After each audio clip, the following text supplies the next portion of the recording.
이렇게 모든 교우들이 한자리에 모여서 우리 가족 주일 예배로 연합하여 예배드리게 되어서 얼마나 기쁜지 모르겠습니다. 우리가 1년에 2차례 연합 예배를 드리게 되는데, 우리 전반기엔 5월 첫째 주 가족 주일로 이렇게 드리고, 그리고 우리 후반기에, 우리 하반기에는 11월 넷째 주일 우리 추수감사절 예배로 우리가 함께 연합 예배로 드립니다. 언어가 다르고 문화가 다르고 우리가 세대가 다르지만 이렇게 함께 모여서 연합 예배로 드림으로써 우리가 예수 그리스도 안에서 한 가족 되었음을 확인할 수 있게 되어 너무나 기쁩니다. 저는 오늘 우리 특별히 어버이 된 어른들에게 사무엘상에 나오는 한나가 어린 사무엘을 하나님께 바치는 장면을 살펴보면서 우리가 자녀를 어떻게 대해야 하는지, 그리고 자녀만이 아니라 우리의 가족들을 향해 우리가 어떤 마음을 품어야 하는지에 대해서 우리 성도 여러분들과 함께 말씀을 나누고자 합니다. 저는 두 가지로 생각해 보았습니다. 우리 첫째로, 우리의 가정은 쉼터가 되어야 합니다. 우리의 가정은, 성도 여러분, 쉼터가 되어야 합니다.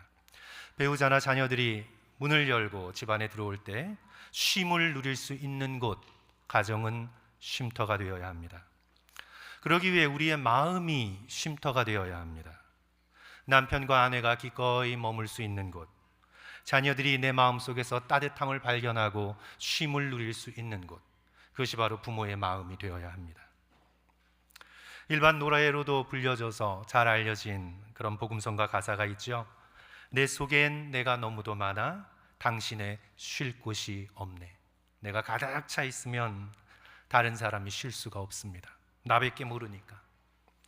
내 속에 헛된 바람들로 당신의 편할 곳 없네. 우리 노래 아시는 분들 계실 거예요. 내 속에 내가 어쩔 수 없는 어둠, 당신의 쉴 자리를 뺏고, 내 속에 내가 이길 수 없는 슬픔, 뭐 같다고요? 무성한 가시나무 숲 같네. 우리의 마음속에 날카로운 가시가 많이 돋아 있으면 우리의 자녀들, 우리의 가족들이 와서 쉼을 누릴 수 없습니다. 우리의 가정이 쉼터가 되기 위해서는 무엇보다 가족들의 있는 모습 그대로를 받아줄 수 있는 그런 마음이 되어야 합니다. 우리가 가정의 문을 열고 밖으로 나가면 이 세상은 정말 삭막합니다. 왜냐하면 능력으로 그 사람의 가치를 판단하기 때문입니다. 직장에 가보세요. 일을 잘해야 승진합니다. 일을 잘못하면 해고될 수도 있습니다.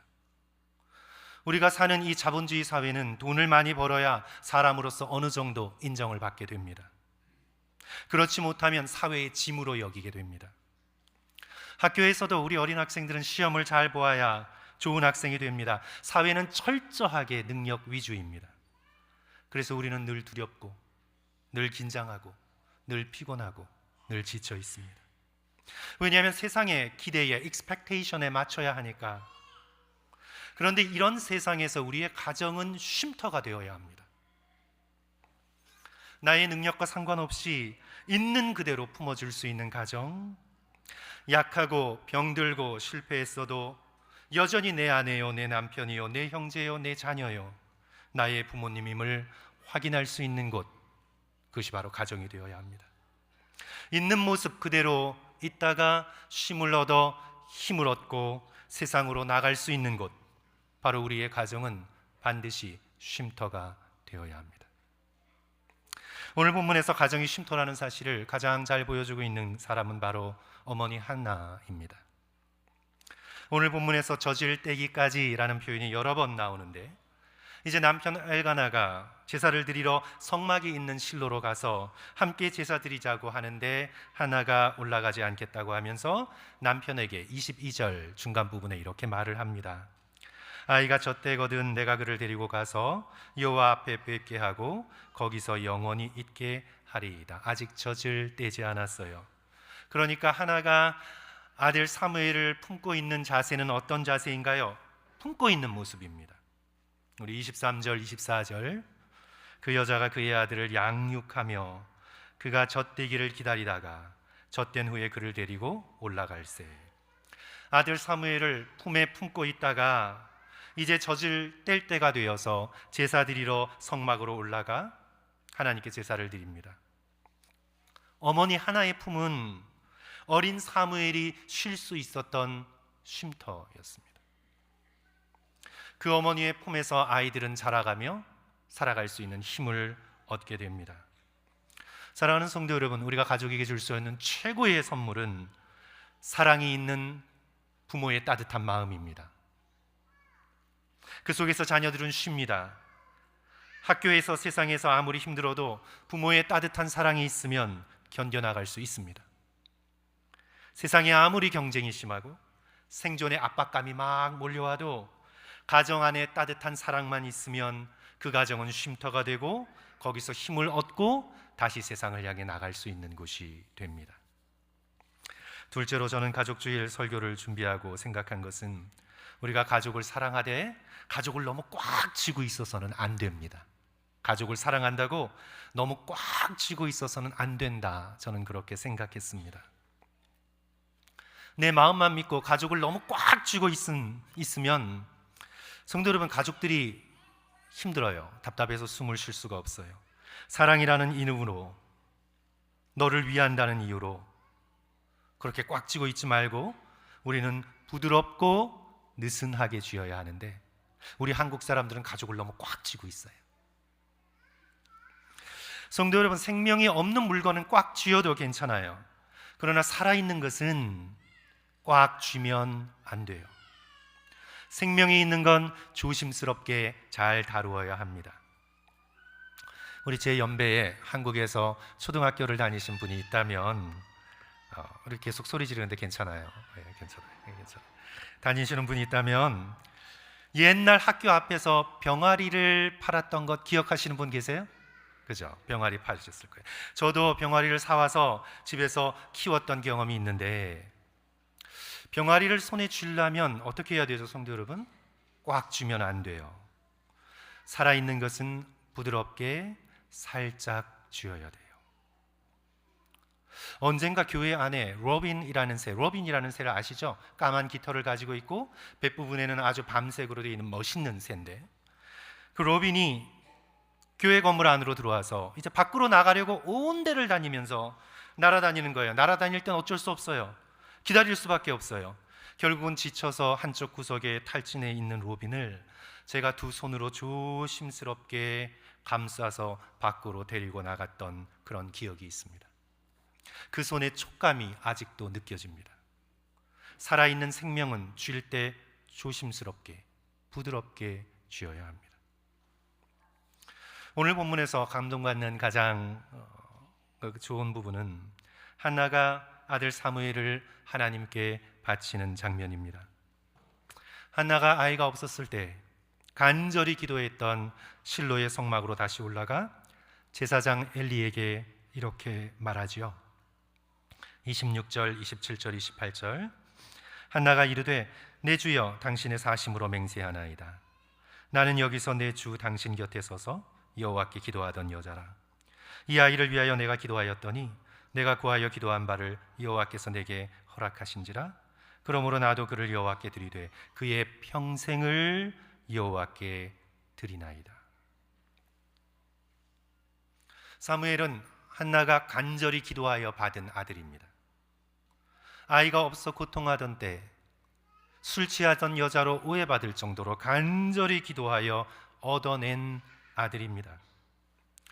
그러기에 얼마든지 집착할 수 있습니다. 손으로 꼭 쥐면서 이는 내 아들이라고, 그 누구도 나에게서 빼앗아갈 수 없다고 그렇게 꼭 쥐면서 아들에게 집착할 수도 있었습니다. 그러나 한나는 그 사랑하는 아들 사무엘을 귀하다고 느끼면 느낄수록 손을 펴서 살짝 쥐고 있습니다.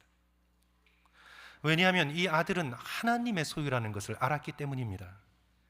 내 것이 될 수 없음을 알았기 때문입니다. 그래서 꽉 쥐지 않고 살짝 쥐고 있습니다. 때가 이르러 그 손을 펴서 하나님 앞에 그 아들을 드립니다.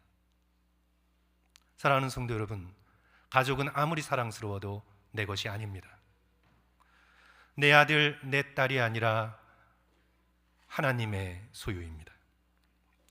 내 손으로 맡겨주셨으니 부드럽게 쥐고 있다가 때가 되면 하나님 앞에 자유롭게 살아갈 수 있도록 손을 펴 내보내줘야 합니다. 제가 대학 다닐 때 서정윤 시인의 사랑한다는 것으로라는 시가 기억이 납니다. 사랑한다는 이유로 새의 날개를 꺾고 너의 곁에 두려고 하지 말고, 가슴에 작은 보금자리 하나 만들어 종일 지친 날개를 쉬고 다시 날아갈 힘을 줄 수 있어야 할 것이라. 우리의 마음은 감옥이 아니라 쉼터입니다. 사랑은 소유가 아니라 자유입니다. 이를 위해서 우리가 반드시 배워야 할 것은 사랑할수록 펼쳐진 손을 가지고 있어야 합니다. 펼쳐진 손은 기도의 손입니다.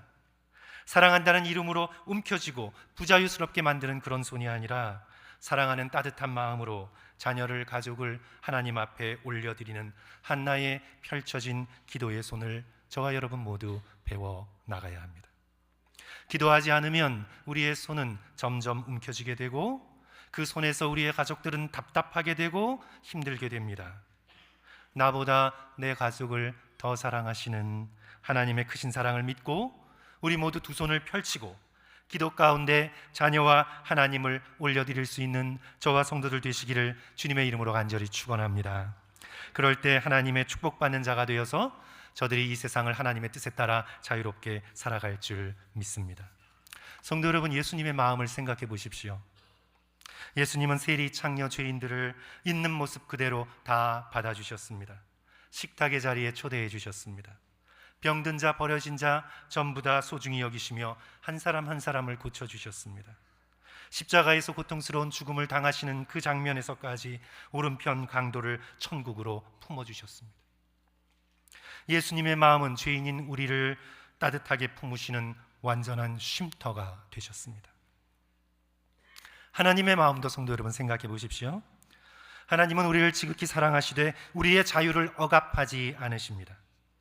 탕자의 비유에서처럼 문을 열고 끝까지 기다리시되 강요하지 않으십니다. 탕자를 가두지 않으십니다. 아버지의 집은 감옥이 아닙니다. 사랑하시되 온유하게 부드럽게 우리 모두를 사랑하십니다. 그러므로 부모 되신 성도 여러분, 예수 그리스도와 하나님의 이 마음을 본받아 우리의 마음도 가족들의 쉼터가 되게 하시기를 주님의 이름으로 간절히 축원합니다.